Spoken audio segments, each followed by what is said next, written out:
Hey there! Ahoy hoy! Welcome to Aren't We Special. I'm Lee Service. And I'm Aaron Hill. Every week on Aren't We Special, we take turns choosing a stand-up special. We watch it, and then we talk about it. Yeah, but it's not a review. We're not Nope. critics. We're comics. Talking about stand-up comedy. Stand-up comedy, my favorite art form. Not mine, but we're still here. Close second. Close second. All right. Enjoy the show. I enjoy interpretive dance.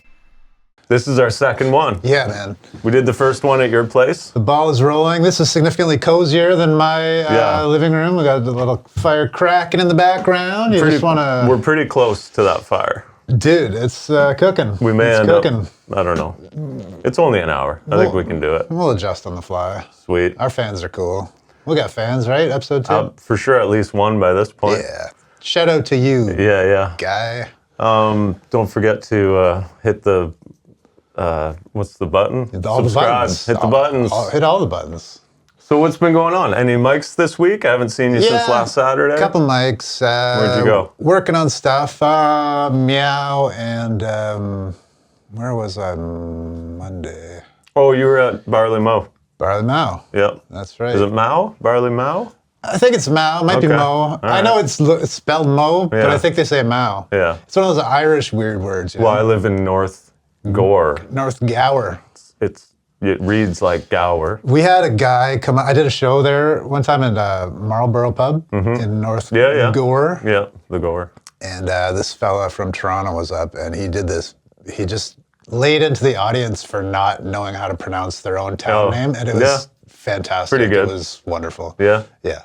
That's always good, right? It was. Unless people get uptight about it. Yeah, no, they were cool. And he was just funny about it. So how was Barley Mow? It's in a private room, right? Private room, yeah. I don't I've been really there remember. once. I've also, I work split shifts at work, and I don't know. Can't even remember. I know if I'm coming or going, and it's both at the same time. And I just feel like I'm being, tired. I was thinking about this on the way, if there's a spectrum from, tired to rested, I'm so far beyond that one plane of the spectrum. Stinks. I feel like I've had one run-on day since October, and I've taken 90 naps in that one day. That's no good. It's crazy. So my memory's not the greatest, but Do you do shift work at the post office? I wouldn't say shift work because it doesn't change, but it's split shifts. So I'm doing 5 to 9 a.m. every day, then 3:30 to 7:30 p.m. every day. 5 to 9 a.m. Yeah, dude. So it's like I'm working. It's almost like 2 different days in one day. Yeah. So I work, come home, sleep, get up, work, go home, sleep, and it's just like I said, it feels like one day since October. So, Yeah. Anyway. Well, I'm here. putting food on the table. I'm making it work. Yeah. Yep. Shout out David Joseph for running that mic.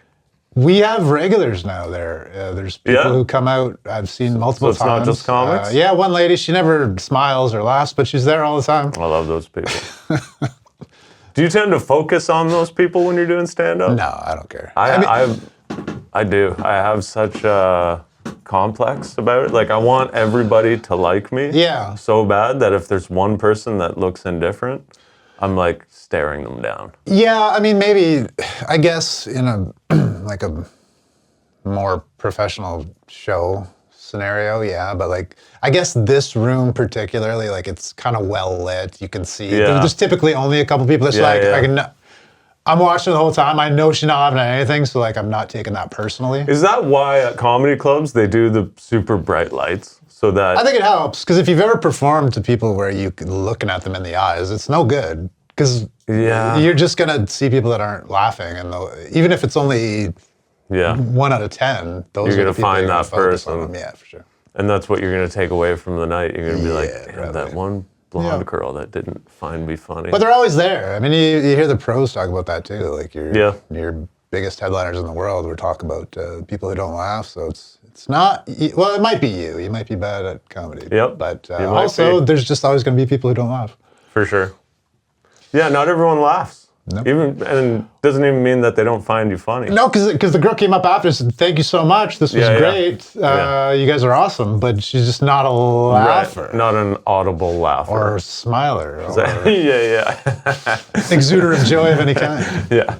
She was laughing inside for sure. She was laughing on the inside. So that's cool. So you did Barley, we'll say Barley Mo on Monday. I did Absolute on Monday. Oh, yeah. How'd it go? The amateur night. It was cool. Yeah. It was good. I met Tavis for the first time. Big Vab. Cool guy. The coolest. Yeah. Cool dude. I said thanks for running the Facebook page. Oh, yeah, for sure. Thankless job. He pretty much does it on his own, I think, at this point. Yeah. He's pretty good at, I don't know if policing is the right word, but... Well, because I've noticed, so we're talking about the Ottawa Comedy Facebook group, which is where everybody publishes their shows and you call for spots to get time. And I've followed, out of curiosity, not that I'm going to Toronto to do stand-up, but I followed the Toronto one, and it just seems, I don't know, the Ottawa one actually has a bit of a community feel to it. We do. I mean, it's probably comparable to the cities in general, right? Ottawa is the big, small town. Toronto's the, impersonal city. Big. Yeah. I think it's probably similar to that. I've heard, I don't know, I haven't traveled across the country or anything like that, but I've been around a couple cities. And Ottawa, it definitely does retain that community feel despite being a bit of a larger market. It's a small, big city. Yeah, it's kind of a small town feel. Goldilocks of a town of size, you know. Mm-hmm. I think maybe any bigger and it might start to break apart. But now, so you're pretty new. You haven't seen any big flame wars in your time yet, but... Flame wars? Yeah, online flame wars, you know? Oh. People just... Some little ones. Yeah. Nothing crazy. It feels like every year you really got to air out the grievances, a la Mr. Costanza. But this year's been pretty good so far. I don't know. But don't be surprised if it all just goes to... Are you talking about like online fights? In the comedy community, yeah. It's kind of just something we have expected and seen yearly, at least, for a long time. I mean, the only thing that, so for me, it's been about a year and a half.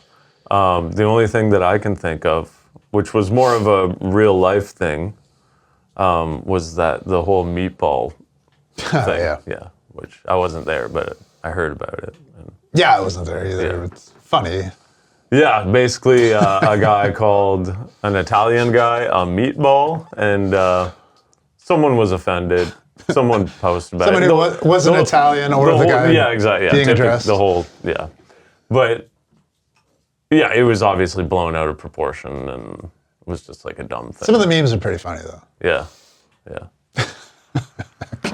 Yeah. Absolute was interesting. There was an interesting thing that happened. There was a guy who was heckling fairly relentlessly. Okay, what was he saying? And dropping the F-bomb, not the. I think I know the one. The bundle of sticks F-bomb.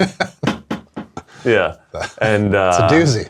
Yeah, and the comic that he was heckling really kind of just dropped. It was entertaining, a really awkward way. It was pretty entertaining. Yeah. Because he just abandoned his set pretty well and was like, okay, I'm just going to focus on this guy now. Whoa, yeah. And he ended up taking a quesadilla off his table and having a bite and passing it around the room. Everybody took a bite.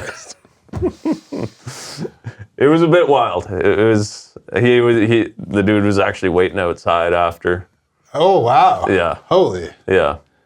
Was he clearly intoxicated, or was Not he really? Just kind of a douche. Wow. Yeah. Was Tavis hosting? Yes. He must have made some work out of that guy. He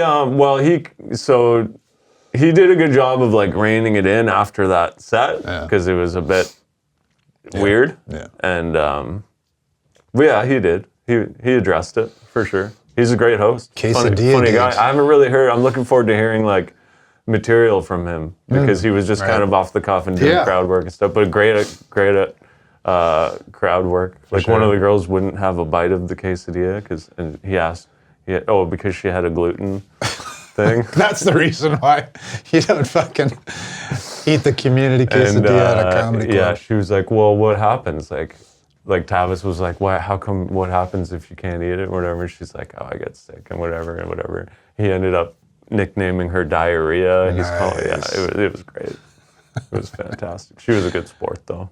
I like how not eating a communal quesadilla gets you shamed at a comedy club. As it should. Fantastic. Nice. Yeah. That's cool. So there was that. Oh, something interesting I thought I might mention. I saw somebody posted an article from Steve Martin. Yeah. Where I just read a quick thing. Yeah. I'm going to close that door. It's cooking, man. It's really cooking. My right ass cheek is on fire, and my left is frozen. I'm like a pizza pocket. I don't know if this is going to make it. I don't know. We'll see what happens. Yeah. We can also open the door if we have to. But so basically, it was just a few lines. I didn't read the full interview or whatever. But it was an interesting topic. And the quote was along the line, paraphrasing for Steve Martin, was like, drop the punchlines, let the audience tell you when it's funny. So basically just like, that actually kind of made some sense to me, because I was like, how many times do you think you have that great punchline? And they're with you for the setup, you can tell it's like, it's going well. Sometimes you get a bigger laugh on the setup than the punchline, right? Because it's just like a weird premise. Especially at Absolute. Yeah. They're hot. It was a pretty low attended night. Okay. But yeah, so I found that interesting. Instead of putting all your eggs in that basket of being like, I'm gonna set it up, and then when I hit this punchline, the room's gonna explode. Because then it's also kind of like protecting yourself too. Because then it's so disappointing when the punchline doesn't hit, and you're like, I thought that was funny. Yeah, he's Steve Martin's a really smart guy, and I read his book, and I just finished watching his masterclass actually. I got a masterclass subscription for Christmas there. Oh, really? So Born Standing Up is a great read. And he talks about how it was like his anti-comedy where he would just go and like his theory was just like eventually they got to burst, and sure enough they do. Now when you watch him on stage, like it's so different. It's in a way a little bit difficult to compare to today's comedy, I think, because he was really one of the forerunners. He kind of made. He was a big part of making the industry what it is. He was definitely the first guy to be selling out, doing arenas. Stadiums, and that's why he used to wear that all white suit. So they could see him. This was before Jumbotron days, right? So you had people in the nosebleeds, like 100 yards away from him. Yeah. And he was so physical. Yeah. Yeah. It's funny though, because have you ever watched like a full... not special. I don't know if he has any like full specials out, but just clips of his stand-up. Yeah, I've watched old clips. Because he hasn't done stand-up since what? No.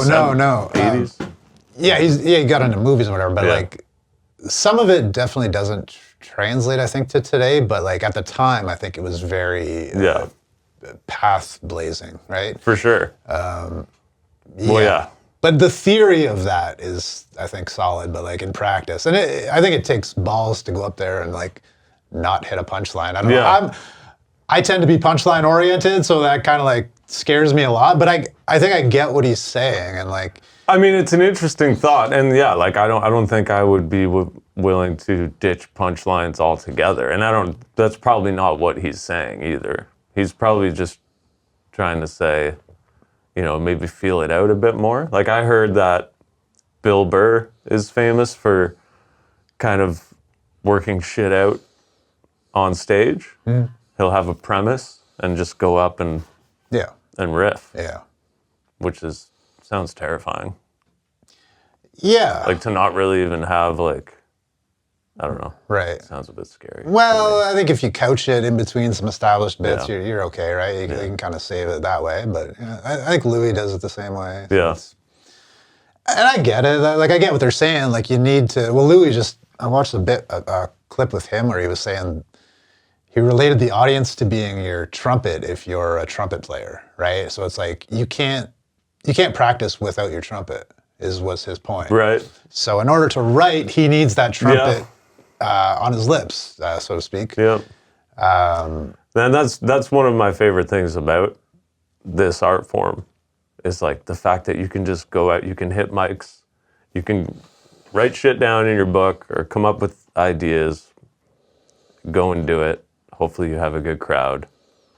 You know, it's just, it's such like a living, breathing thing, you know? Yeah. And it sort of, and it forces a social life. Like you can't do stand-up comedy and not have a social life. Correct. Yeah. Like, well, you can, but you're really just avoiding everyone and keeping to yourself. Like, you know what I mean? Well, I mean, ultimately, I think it's about connecting with people. If you can't connect with an audience, then you're probably not going to be a very good stand-up comedian. Right. So and also, like, if you're not hanging out with the other comics or, like, you know, at least getting to know some people or whatever, then it's like, you know, like, it's when, like, most people are at least doing that, right? Yeah. So, yeah, it's a cool thing. Well, anyways, we're here to talk about a specific special.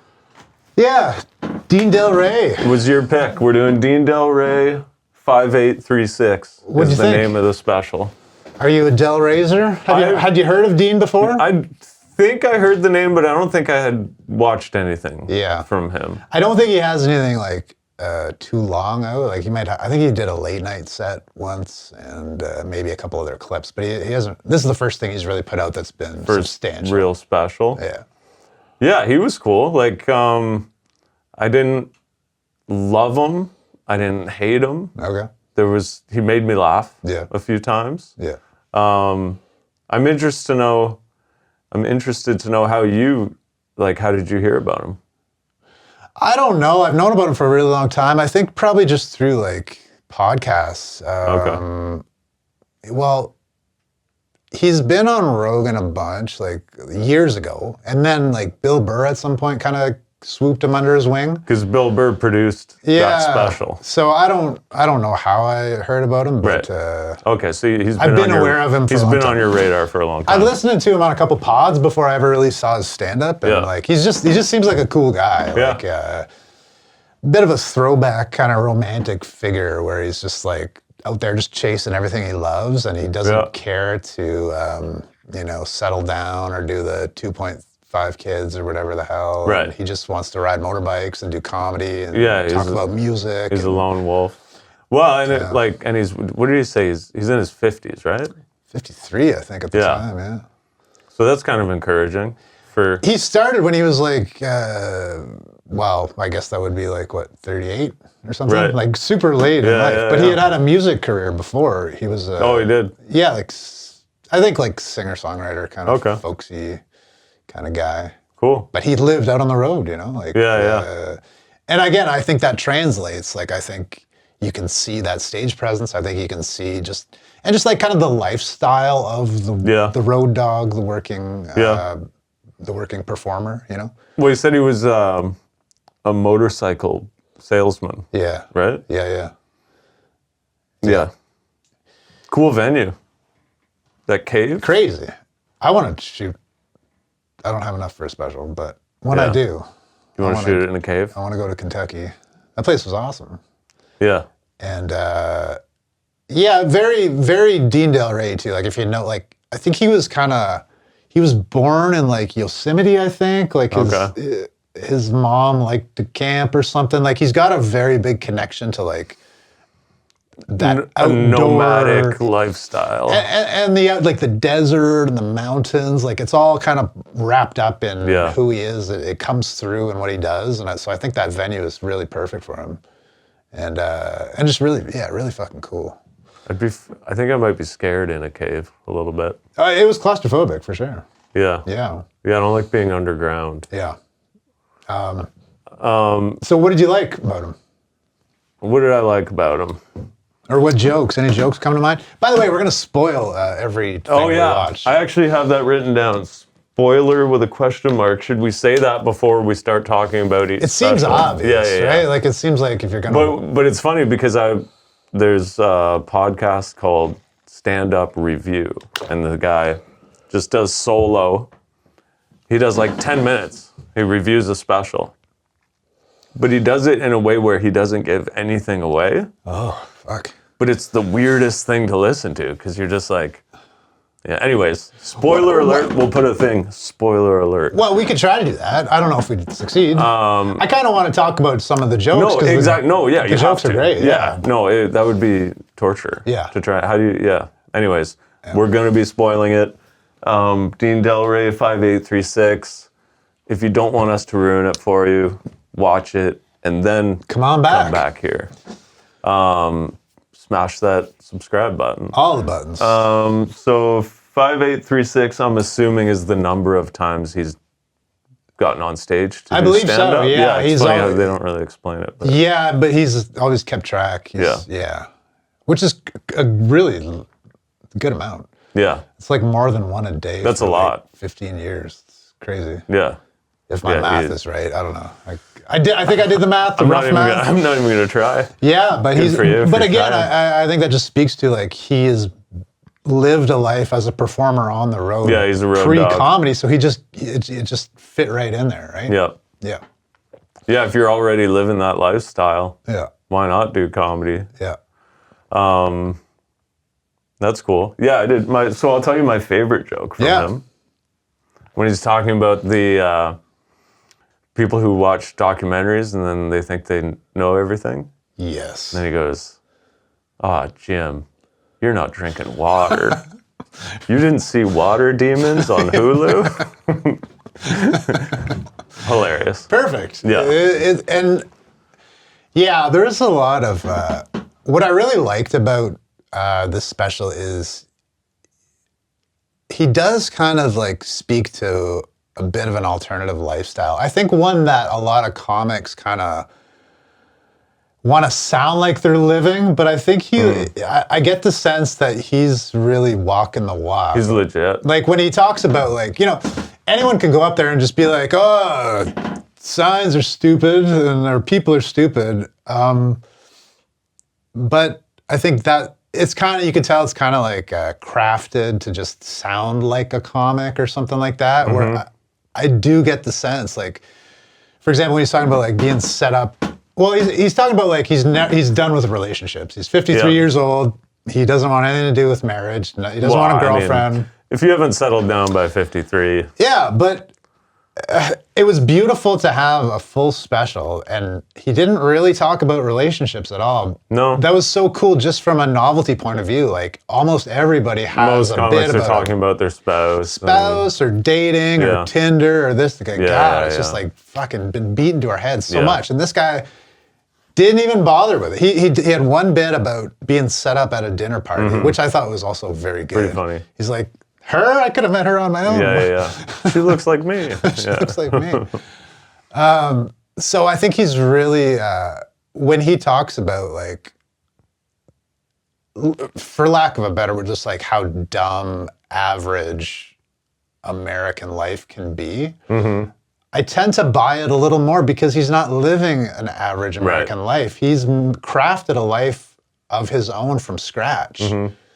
So I just felt like that gave it a little bit more maybe authenticity or legitimacy in my eyes. Sure. And it was really cool because I think it's an often, people often aspire to sound like that, but it's rare that you get someone who really knows what the hell they're talking about, Yeah. He looked cold in that. He was in like a toque and a jacket. I was thinking, like, is it cold in that cave? I mean, it's Kentucky. I can't imagine it's be that too cold. Right? And he lives in California. I think toques just became popular in California. I think that's just what happened. Well, they call them beanies. But it's hot there, isn't it? But he's not. He's not. He's in Tennessee. He's in Tennessee. Yeah. Also hot. So. Yeah, that's a rough go. I can't even wear a toque. Like, we're in cold ass Canada, and I can't. Like, the second I step inside, that toque's got to come off, or else. But I think he's got that. I think it's maybe for the look. He's always. I think he's a pretty fashionable guy. Yeah. Yeah, he looked like when he said he sold motorcycles, I was like, yeah, he looks like he rides motorcycles.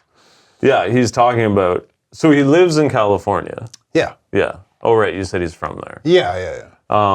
Yeah, so his first joke really is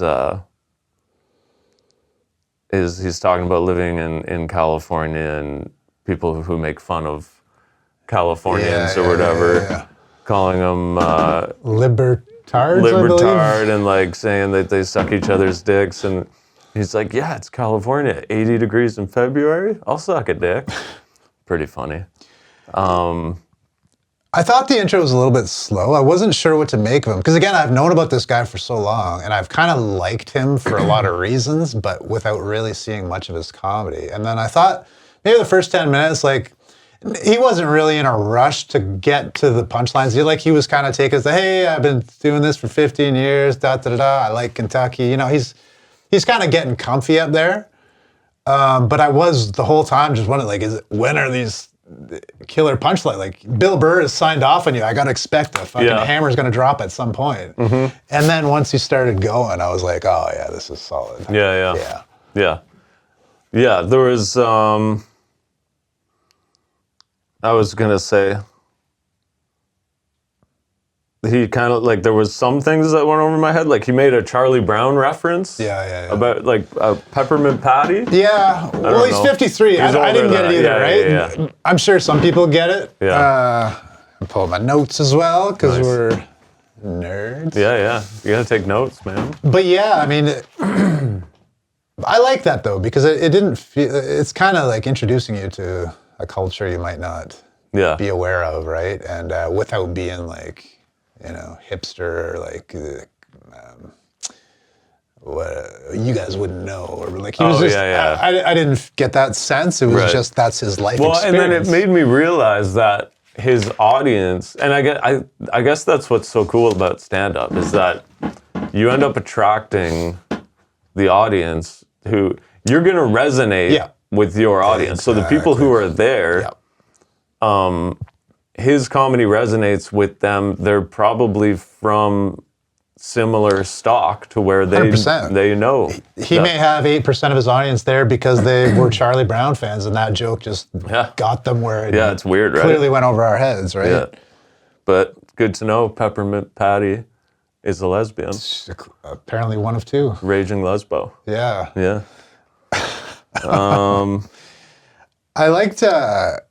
I feel like he just harkens to a simpler time too, right? Like he's not...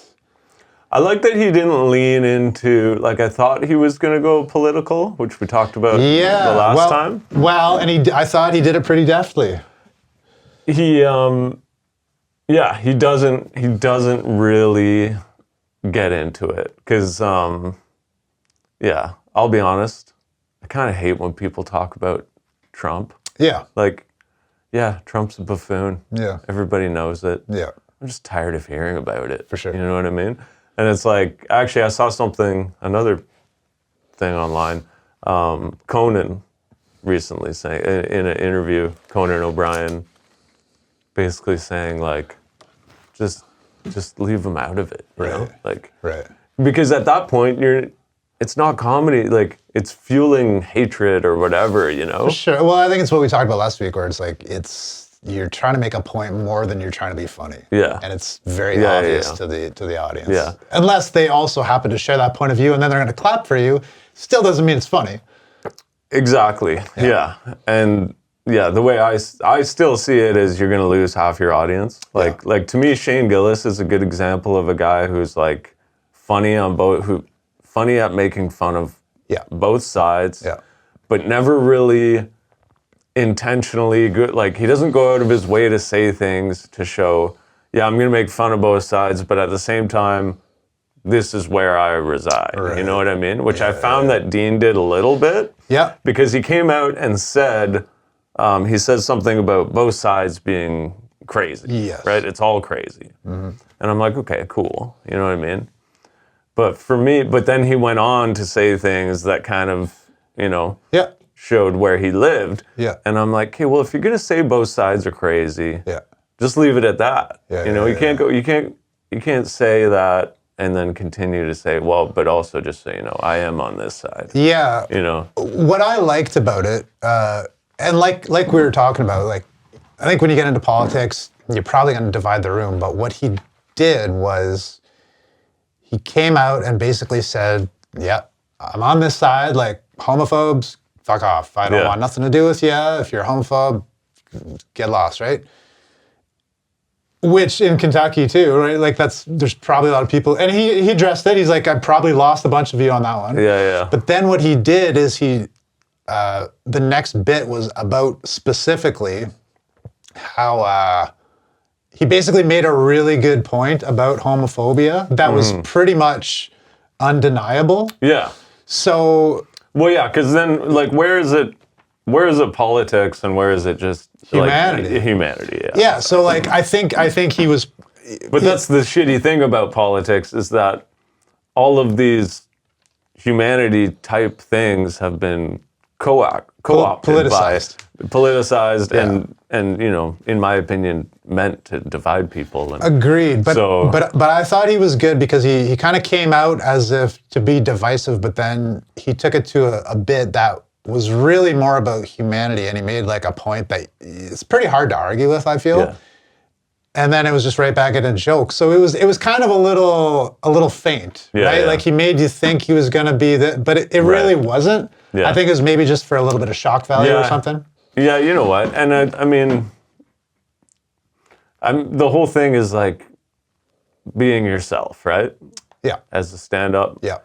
And if that's what he's doing, and that's what, obviously these are things that he cares about or are interesting to him, or otherwise he wouldn't be talking about them. So, you know. Yeah.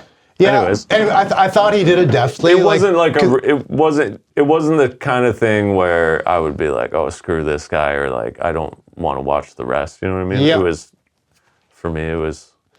I think it was better than most politics gets done in comedy, and it ultimately was. I think it was framed politically, but I don't think it was ultimately political. No. In its I wouldn't substance. I wouldn't call it a political special. No, not at all. He just touched on a couple things here and there, but yeah, mostly funny. He had that bit about running for office. He said he would have good policies, like if you run out of gas. Over the age of 30. Death to you. Death to you. If you don't have a headboard. Like something like if you don't have a headboard, you're not allowed to vote or something like that. Yeah. Which we've heard, I mean, headboard's been done a lot, but... Has it? I get it. It has, yeah. It's a relatable thing, because then when he says there's no reason not to have a headboard, you can find one on the side of the highway. That was good. It's so true. Well, because I've actually owned a headboard that I found on the side of the road. Nice. Yeah. Nice. So relatable. I think that's what I liked about him a lot. Like, he broached a lot of subjects that have been done a lot to where when he would do the setup, I would almost roll my eyes, be like, oh, fuck this again. I've heard these premises so much.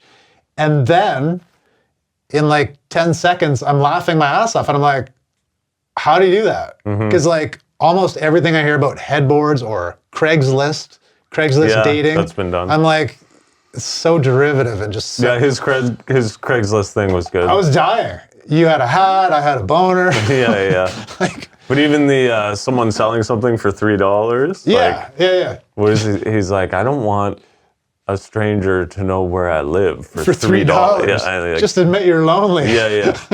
Just come over. I'll give you $5. Like, yeah, that is good. So that really impressed me. How he was able to go into this territory that has been so done to death, and yet he's coming out with these killer punchlines, which was inspiring to me because it just, again, it's like free in terms of where you can explore. As long as it's a good punchline, it doesn't matter, right? Yeah, the premise can be literally anything. Yeah. And it could have been done 100 times before, it doesn't matter. And I think it's more impressive that it's been done 100 times, because now he's like, how do you come up with something fresh and funny when you've got like 1,000 people working on that same premise, right? Yeah. So yeah, that was super impressive. It was a weird juxtaposition I found with him where I would find myself kind of feeling like, oh, this feels, redundant or not original. And then the next thing you know, it's like, bam, just original take on something. And I'm like, and I come out like with way more respect. And it's almost one of those like magic tricks. Like, holy fuck, how did you do that, man? You know? I had a similar bit about, I would say that I'm going to run for prime minister. Yeah. And a couple of my policies, kind of similar. Like he wanted to put, mine was people who don't turn their brights off at night. Yes. Capital punishment. Sure. Yeah. Yeah. I'm behind Seems that. a bit heavy, but I get it. I think it makes sense. Yeah. And also cyclists who take too much of the road. Yeah. You're allowed to. I think capital punishment takes care of itself in that Well, scenario. I think you're allowed to take one a year. You're allowed to just whoopsies. get a tag like hunting. Sure. I don't know. Yeah. Yeah, what else? He had Charlie Brown. Oh, just like as an example for the political thing, because so at the pretty close to the beginning, he says both sides are stupid, blah blah blah. He goes on, but then he talks about this Charlie Brown thing. He says he saw it on CNN, and then he goes Fox for some of you. I didn't get that. And there's like a bit of a because Fox is considered the crazy one. Yeah. But like CNN's just as crazy. Oh, he's just saying I see what you know what I mean? Yeah, like okay. to sort of like to me it's weird to bring up CNN and Fox. They're both mainstream media. Yeah. They're both professional liars who are, subsidized by pharmaceutical companies and stuff like that. You know what I mean? Like so like to sort of say that you trust more one than the other, if that's what he was saying. Right. I don't know. I was just kind of like, come on, I thought you were not. But anyways, not a big deal. I liked how he talked about Charlie Brown, about how they just bully him all the time. It's like, you piece of shit, Charlie Brown. No one likes you. If Charlie Brown was real, he'd be a school shooter. I know. He was another thing too, like he was heavy on F-bombs too, which again, I'm perfectly fine with swearing, but it's funny, you noticed. I don't notice that. Yeah, I just find it can be used as a crutch sometimes, whether it's indicative of nerves or just filler because of maybe. I definitely noticed when people do it. Yeah, like in real life. Yeah. He was heavy on him, but then he delivered, and I'm like, oh, this is just who he is. Again, this is one of those things where it's like, it had me thinking he was just trying to sound like a comic, and then I realized, no, he's got the material. It's just that's just who he is, man. He's just like a different kind of dude, I think. Yeah, he is different than. I mean, they're all different, but he definitely not a typical comedian. And like when he sorry, what were we just when he said? What was the joke you just brought up? Charlie Brown? Yeah, about, and then the school shooting, right? Again, school shooting, premise that's been done to death. Yeah. And yet this, I liked his angle, and I didn't feel like anyone got offended, or I didn't feel like it was divisive. Well, you can tell he didn't quite, because he went in, he says Charlie Brown would be a school shooter, and then he goes into this thing where he's like, wah, wah, wah, wah, you know how the thing, and then like gunshots and stuff. Yeah. And there was a bit groany, like it wasn't a big pop. Yeah. And then he was like, he addressed it. He was like, "Oh, you guys, I forget what he said exactly. Did I write it down? Oh yeah, because I didn't understand, or no, that might not be related to that. There were definitely a couple times when he didn't get as good a response as he wanted, and I felt like he was really composed and just kind of going through like. You got to roll with it. Yeah. Which again, it just I think just speaks to a talented, experienced performer. It's weird when you're doing a joke that has hit 5 times already. Yeah. And you do it the exact same way, and for whatever reason, it falls completely flat. I had that this week. I got to go back and listen to it, but I think I might have messed up a word or something. But it was just, I'm just waiting for it, and then it just. I'm just like, Not that there was a ton of people at the mic anyway. I don't know if it's always phrasing and whatever. I think sometimes it's just the room for whatever reason, right? Well, that's what I mean. It wasn't a well-populated room to begin with, so it's not exactly like a good sample size. But it does happen that way sometimes. And sometimes you just forget one word in the setup, and then the whole thing is just lost. You almost need like there's got to be at least 30 people, it seems, like a captive audience, to start getting that like contagious laughter where it's like it's almost becomes like a hive mind thing. Yeah. And they're all laughing together. Yeah. And it's like, well, depends on a lot too, right? Yeah. The size of the room has a lot to do with it. Yeah, for sure. Whether they've been properly warmed up or not. Back to Dean Delray. There was a couple stories he had where, and not that everything needs to be verbatim true and honest, you know? I think everybody stretches the truth a little bit, but it's also true that the more based in truth it is, the better it comes across, the more it resonates with people, I think. That's the theory I think I've heard.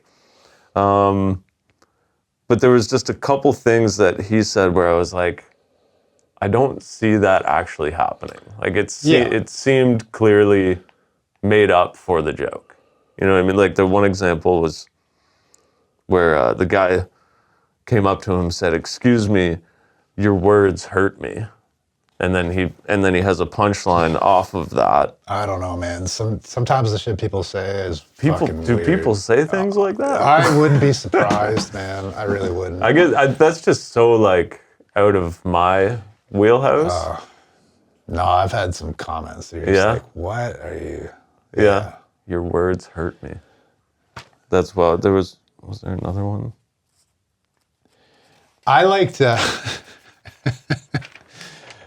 Sorry, not to. No, go for it. Back, but when he was like, what was he talking about when he was talking about like not getting an STD test before being with a girl? Yeah. And he asked his buddy, like, "Do you wear a condom?" He's like, "No, man, she was cool." I was like, "Oh, is that the new test?" He's like, "Yeah." Right before you go in, "Do you like Radiohead?" "Yeah, I love Radiohead." Raw dog.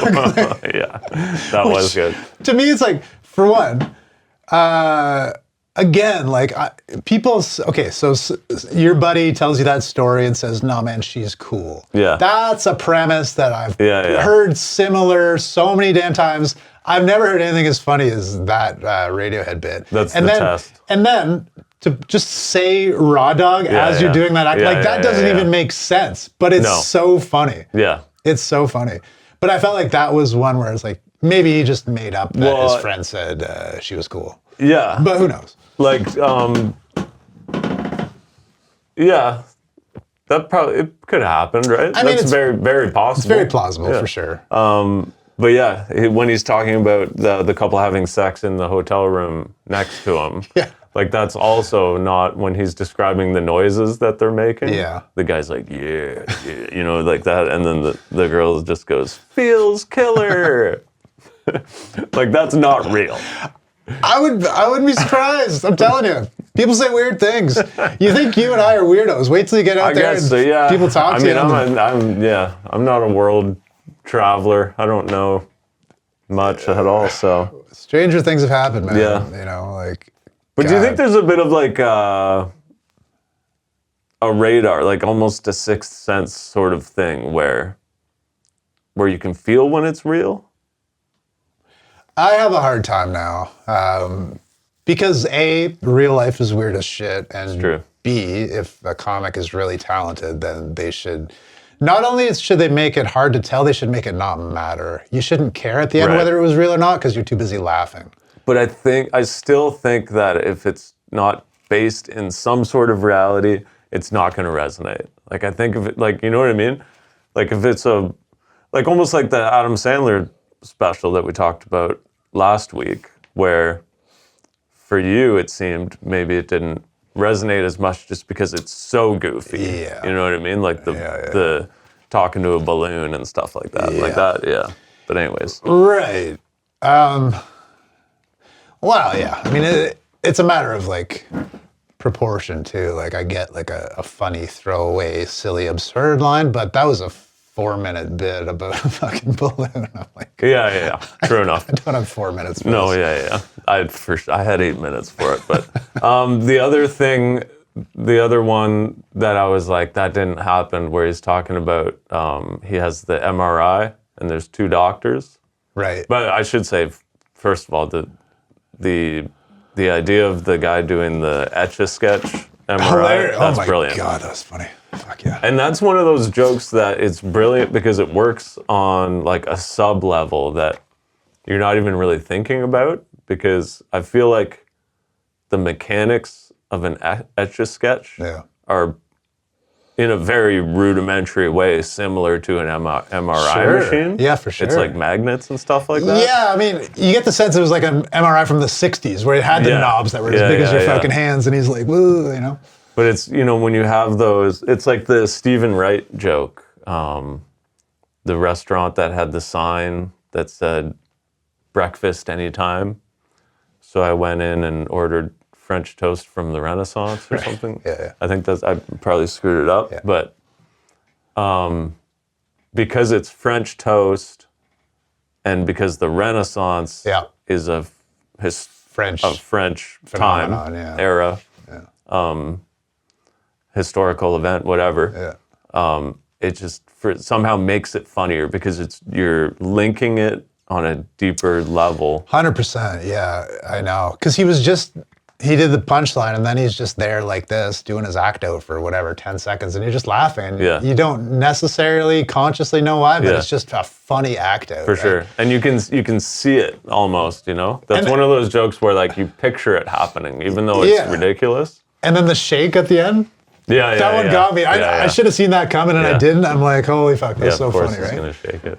His act outs were really great. And I think LA tends to be more act outy than like New York style. Okay. And I think that kind of speaks to that. I've heard it for a couple different reasons. Like one, like all the clubs in New York are very claustrophobic and very small. The stages are physically small, so there's not a lot of room to really get like big. Versus LA, where there's a lot of like stages, like theater kind of vibes, you know what I mean? And a lot of space. So to fill up that space is kind of like more common out that way. And he wasn't overly physical. He wasn't overly, but it was just the right amount. And it was with a good number of bits, and it just made me think like, why am I not doing more act outs? Like this is really good, right?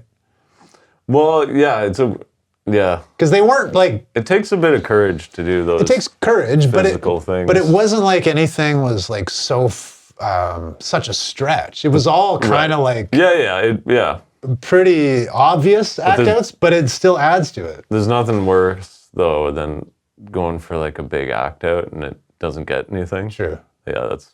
But whatever. Yeah, I'm not gonna lose sleep over it. Yeah. One of my first, like the first time I ever went out and did an open mic. Shout out Jordan Angus at the Mill Tavern, something like that. Yep. In Manotick. The Tick.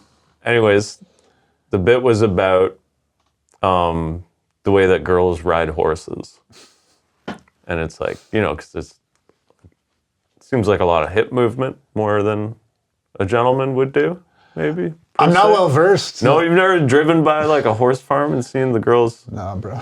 They're like, yeah. Anyways, I did like a little act out of like how I've seen girls ride horses. Okay. And that bit actually did pretty well for a while, but there was definitely a couple times where I did it and it just got nothing, and I'm just like, you know, grinding my hips into the air in front of a bunch of people. I would imagine for no laughter. I would imagine the location of the venue is going to play a part in that too. If you do it in Manotick, it's probably going to go pretty well versus Centertown. Yeah, you need a horsey crowd. How many girls riding horses in Centertown? Yeah. But anyways, physicality. It's I think you need some of it. Like I wouldn't want to watch an entire special of a guy just standing still holding a microphone in front of his face. I'm in that bad habit too, because a lot of the comics that I really like are just New York guys who just like basically just tell jokes. And I like that style, and I tend to be material driven. Well, and we've talked about this before, that's why I almost prefer comedy as an audio thing, right? Sure. Just listen to it. And then, but if you are going to watch it, and especially if you're going to be there, you know, I don't know, move around, pace around a bit at least. I got to think about it because I'm not good at act outs, but after watching this, I'm like, I got to try. Maybe bring it in. I just found it so beneficial for like, again, stuff that was pretty obvious, right? The Revolutionary War guy act out, where it's just basically just like pointing a gun around, and it's like so obvious, but it just adds. It just. I've seen you be a bit physical though. Like I've seen you like do this kind of stuff. Like remember the one bit? I don't know if you're still doing it. The one where gay becomes like a positive slur, like. Oh yeah, I'm not doing it. Was I doing That's this a good bit, but you were like, "Hey man, gay sweater" or whatever. Like, like I thought it was really funny. Nice. Yeah. Okay. Maybe I'll bring back the gay sweater. It, man. Lean into it. Speaking of gay sweaters, how do you like this? It's a nice sweater. Thanks, man. What else? And then he goes towards the end of the set is mostly the story about going to see Elton John with his friend. Which again, I think, obviously ends on a... But I liked that callback. I liked the back... So it was the callback to the back problem person, which, fuck... Again, like... And it made me, like, want to dig deeper into, like, the shit that... I just feel like making fun of people with back problems is so faux pas and just such a... kind of a dick move. Mm-hmm. But not when I was listening to that. When I was listening to that, I was laughing my ass off. And I'm like, I need to figure out how to make people laugh at dick moves like that. Because it's just so good. Well, and it's a fine line too, right? Because like someone with a sore back, fine. Someone with, I don't know, an actual disability. Scoliosis or something. Yeah, that's fair. I would like to see the evolution of that bit, where it started... all the different iterations before he got to killing with it. But yeah, and the funniest part of that bit is when people with sore backs ruining parties, barbecues. And then he goes, man, this cake is really good, eh? And the guy with the sore back is like, how would I know? Fuck, dude. So on point. So just, he nails that just passive aggressive. He's like, how would I know? I have contusions between C5 and whatever. Bro, so good, right? It's good. And it's funny, and that actually really resonated with me because you probably, as tall guys, as I definitely have had back issues throughout my life. Mm. And I was working with one of my oldest friends and complaining about my back because I was doing pipe fitting for a bit. Okay. It's freaking heavy ass work. Yeah. And my back was like really bad. And I wasn't complaining a lot about it, but I think I had mentioned a couple times that like I was really hurting that day. Yep. And at one point he looked at me and he was like, don't be a sore back guy. He goes, nobody likes a sore back guy. Dude, I know a number of sore back people. Yeah. Yeah, they do suck. It's a lot. Dude, it's a lot to take. Especially if you're working with them. Because at work, you just want to focus on work. You just want to get through the day. You don't want to hear You don't want to hear the complaints back. every day. Yep. And sore back people say that shit. They will suck the air out of a room. Holy fuck. So, kudos to Dean Delray for making that funny. And like, God, like to me, that's what I aspire to, right? I've been hating back people for years. I didn't have the courage to say it, that's all. Well, it's just those simple little things. Like that, those are the real gems in stand-up, right? Are the simple little things that almost everybody is going to experience at some point. Yeah. But you're just putting a different take on it. Like, even like today, I put on, my hands get super dry in the winter, right? Today I put on hand cream. And the reason my wife always gives me shit because I never do it. My hands are always falling apart. And so I put some hand cream on, and then, as soon as I put it on, I was struggling to do anything. I was trying to write some stuff down. Right. And like, I can't even hold the pen. You get greasy. Yeah. Everything I touch is greasy fingers. Yeah, I get you. So, I was thinking there might be something there. It's like I don't wear hand cream because I need to use my hands. Right. Anyways, that just an example of everyday stuff where if you can pull something out of it, and yeah. Trying to think of what else I had. I love the bit about, we kind of alluded to it about the Civil War reenactment, but that was about being out of fucks. Remember that bit? Yeah. Oh yeah, that was so brilliant. I mean, that's something I've thought about. Same. And never really, which made me think like, maybe you just got to get into some crazy nooks in your conversations with your buddies. And that's like, because how would you like, I just feel like that's a thing that wouldn't just come up. I think what it is trying stuff, like bringing stuff to mics that you wouldn't typically, you know how like certain things will pop in your mind and be like, okay, that seems like it's a really good premise. I'm going to try and get something out of it. And then you do it and then you bring it to an open mic and whatever, it works or it doesn't. But like, I think maybe it's mining those things that you don't even expect. Because how many times do you do a set and it's like the one that you weren't even gonna do gets the biggest laugh. For sure. That's happened to me at least a few times, you know? No, definitely. Where I'm like, I was this close to cutting that joke and it ended up getting the biggest laugh 100% of the whole set. And the ones you really care about just flop. Yeah. And the reason that you almost cut it is because it's just like this mundane thing. It's like not even necessarily an interesting premise or whatever.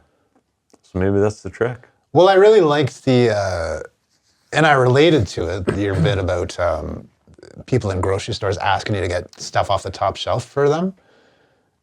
Really great bit. And again, if I just heard that premise, I would be like, this is gonna suck. Yeah. Because it's so there. It's just there for anybody. Yeah. And your punchline, which I'll let you reveal or not, was just great. I got the satisfaction of having been that guy so many times that I was the one laughing now, and it was wonderful. So that goes back to the based in reality, right? Yeah, sure. I think if I had made up some scenario where that hadn't actually happened to me before, I don't think it would. True. Yeah. True, but I do think with like a guy like this Dean fella. Yeah. No, and I'm not saying. I'm in no position to. Yeah. I just criticize. think if he's lived his life out on the road in weird scenarios and clubs and back rooms and venues, like I'm guessing he's got a lot of really bizarre stories that just would not make sense on paper or if you just heard them, right? But then the question is like, is that too weird? Will it not translate to an audience because they have no reference point for what you're even talking about? Yeah. Right? So I think it's a balance between finding the novel and the universal, right? Yeah. Like how do you make it compelling but still super? Well, and you got to stay likable. You can't, you know what I mean? Like he's like. But I didn't feel like he was overly likable because he dug in. He dug into even the political one. Yeah. I think it worked better because he doubled down. He didn't tiptoe in and then expect a bunch of claps. In fact, they pulled back on him. Yeah. And that's when he doubled down and made his point and then moved on. So like that's why I felt like he really did that really well. Yeah. Versus most political material that I see out there. Mm-hmm. And I don't know. Yeah, he didn't get too much into it. But yeah, I agree. Like, because there is that whole thing of like likability, and for him it was like, it's not, he wouldn't be on my list of top 5 people to have dinner with if I could choose to have dinner with anyone in the world. You know what I mean? Like I didn't find him really intriguing. Yeah. But I wasn't like, this guy's a piece of shit either. Yeah. Well, I just found that like he came across abrasive for a lot of it. Like he did get political. He was dropping a lot of F-bombs. He talked about COVID a lot, like a lot of stuff that can be very divisive. Mm-hmm. And he didn't back down and he called people stupid and he said, I hate this. Everything's done. These guys are idiots, whatever. Yet I still find something about him really likable and just really romantic about his entire like existence, you know? Well, yeah, I think because he didn't overdo it, right? Like I think if he really got into that stuff, I don't know, he would have lost me for sure. It's a tough line, you know. Like I don't know how to do that. I think I'm still trying to be more likable, and I think that's what I took away is that like maybe you don't have to try to be so likable as long as you can just figure out a way to tip the scales back somehow to being funny and to being not funnier than you are alienating, right? So that was one thing that I really kind of picked up on, right? Yeah. Right on. Yeah, well, I think that just about does it. I think so. I love this dude. Check it out if you're into it. Dean Delray. If you've listened to this already and haven't checked it out, you've heard his best jokes. Probably don't check it out. Play it on YouTube anyway for his streaming sake. And Dean Delray 5836. I'm a Delrayzer, baby. Check it out. All right. That was another episode of Aren't We Special? We'll see you next time. Peace.